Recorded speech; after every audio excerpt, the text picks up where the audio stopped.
Assalamualaikum warahmatullahi wabarakatuh. Perkenalkan, nama saya Rahmadona, NIM 45212. Saya dari jurusan Akidah dan Filsafat Islam semester 5. Saya membuat video ini untuk memenuhi tugas UTS dari mata kuliah Tafsir dan Hadis Filsafat.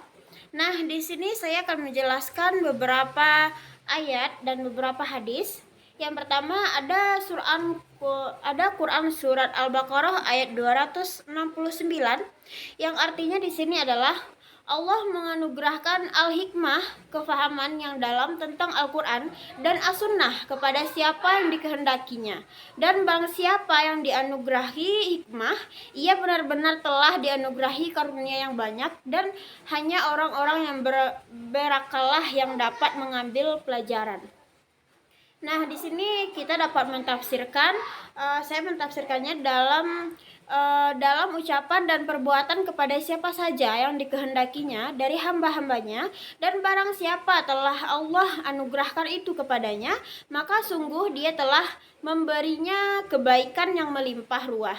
Dan tidak ada orang-orang yang mengingat-ingat dan mendapatkan manfaat darinya kecuali orang yang mempunyai akal yang bersinar dengan cahaya dari Allah dan hidayahnya.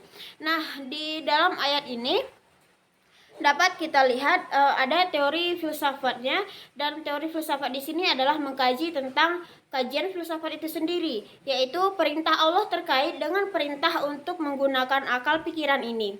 Nah, sejalan dengan filsafat yang menggunakan akal, dengan demikian sangat bisa dipahami bahwa Al-Quran sesungguhnya menyuruh manusia untuk berfilsafat. Bahkan Al-Quran telah menginspirasi bagi lahirnya filsafat. Jadi Al-Quran ini sendiri yang mendukung adanya berfilsafat, seperti itu.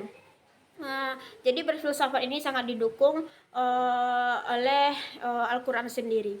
Nah, selanjutnya di sini ada Quran surat Al-An'am ayat 130 sampai ayat 131. Yang artinya di sini, wahai golongan jin dan manusia, apakah belum datang kepada kalian rasul-rasul dari golongan kamu sendiri yang menyampaikan ayat-ayatku dan memberi peringatan kepada kalian terhadap pertemuan dengan hari ini? Mereka berkata, kami menjadi saksi atas diri kami sendiri. Kehidupan dunia telah menipu dan menjadi saksi atas diri mereka sendiri bahwa mereka adalah orang-orang yang kafir. Yang demikian itulah karena Tuhanmu tidaklah membinasakan kota-kota secara sengaja, sedang penduduknya dalam keadaan lengah. Nah, di sini dapat ditafsirkan Allah menegakkan hujah pada hari kiamat kepada seluruh manusia dan jin. Wahai golongan jin dan manusia, bukankah para rasul telah datang kepada kalian? Allah tidak akan mengazab suatu kaum kecuali setelah ditegakkan hujah bagi mereka. Nah, dan sesungguhnya kami telah mengemukakan hujah-hujah kepada dua jenis makhluk, manusia dan jin, dan mengutus para rasul dan menurunkan kitab-kitab agar tidak ada seorang pun yang disiksa akibat perbuatan zalimnya. Sedangkan dakwah belum menerangkan hujah-hujah kepada umat-umat manusia. Dan tidaklah kami menyaksikan seorang pun kecuali setelah mengutus para rasul kepada mereka. Dari tafsiran ini kita dapat menyimpulkan bahwa Allah tidak akan menerangkan hujah-hujah tersebut kepada seseorang tanpa adanya sebab. Nah, selanjutnya di sini adanya teori filsafat dari ayat ini sendiri, filsafat kenabian. Jadi ayat yang di atas tadi ini termasuk salah satu ayat yang menerangkan tentang filsafat kenabian. Nah, filsafat kenabian merupakan pemikiran atau pengetahuan yang membicarakan tentang hakikat nabi dan kedudukannya dibandingkan dengan manusia lainnya. Nah, terutama filosof. Maka filosof kenabian dapat diartikan sebagai suatu kajian tentang tema kenabian yang menguraikan masalah kenabian dari urgensi kenabian itu sendiri. baik dalam hal peran historis maupun tujuan adanya para nabi, karakter nabi, mukjizat yang dimiliki para nabi, serta hal lain yang berkaitan tentang kenabian secara mendalam dan bersifat universal. Jadi dapat kita simpulkan bahwa di filsafat kenabian ini kita mengkaji semuanya tentang kenabian dan berpikir tentang perilaku nabi, perbuatan nabi, pokoknya semua yang datang dari nabi itu dikaji dalam filsafat kenabian. Nah, selanjutnya ada Quran surah Al-Hujurat ayat 12. Nah, di sini arti dari surah Al-Hujurat ayat 12. Hai orang-orang yang beriman, jauhilah kebanyakan purbasangka, kecurigaan, karena sebagian dari purbasangka itu dosa, dan janganlah mencari-cari keburukan orang lain, dan janganlah menggunjingkan satu sama lain.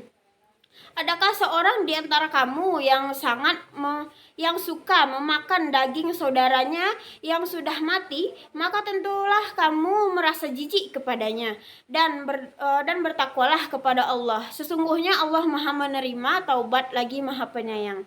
Nah, di sini dapat kita tafsirkan, wahai orang-orang yang membenarkan Allah dan Rasul-Nya serta melaksanakan syariatnya, jauhilah banyak prasangka buruk kepada orang-orang beriman, karena sesungguhnya sebagian dari dugaan tersebut adalah dosa. Nah, jangan mencari aurat atau aib kaum muslimin lainnya. Jangan pula sebagian dari kalian berbicara tentang sebagian yang lain di belakangnya dengan sesuatu yang dia benci. Nah, dalam ayat ini dapat kita simpulkan, dalam ayat ini salah satu ayat yang menerangkan tentang etika.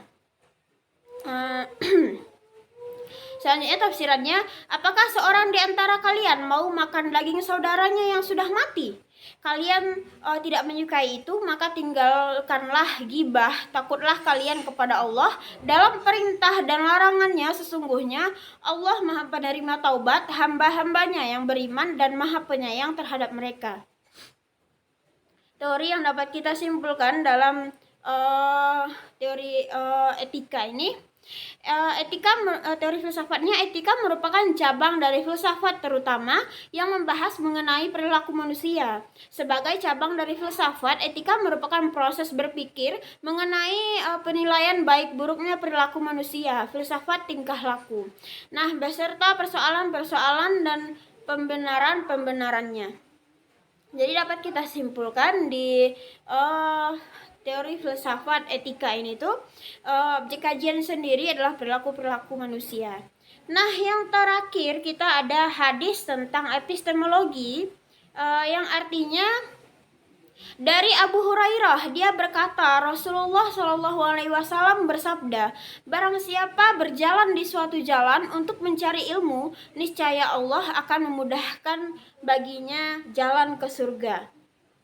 Nah, teori filsafatnya di sini, epistemologi adalah cabang dari filsafat yang berkaitan dengan hakikat atau teori pengetahuan. Dalam bidang filsafat epistemologi meliputi pembahasan tentang asal mula, sumber, ruang, lingkup, nilai, validitas, dan kebenaran dari pengetahuan. Jadi, dapat kita simpulkan dari teori filsafat epistemologi ini tuh cabangnya sendiri adalah mencari asal mulanya ilmu pengetahuan. Nah, sekian yang dapat saya jelaskan dari materi yang sudah diberikan oleh ibu dosen kita. Nah, banyak kurang saya mohon maaf, saya juga masih dalam pembelajaran. Dan saya akhiri dengan Assalamualaikum warahmatullahi wabarakatuh.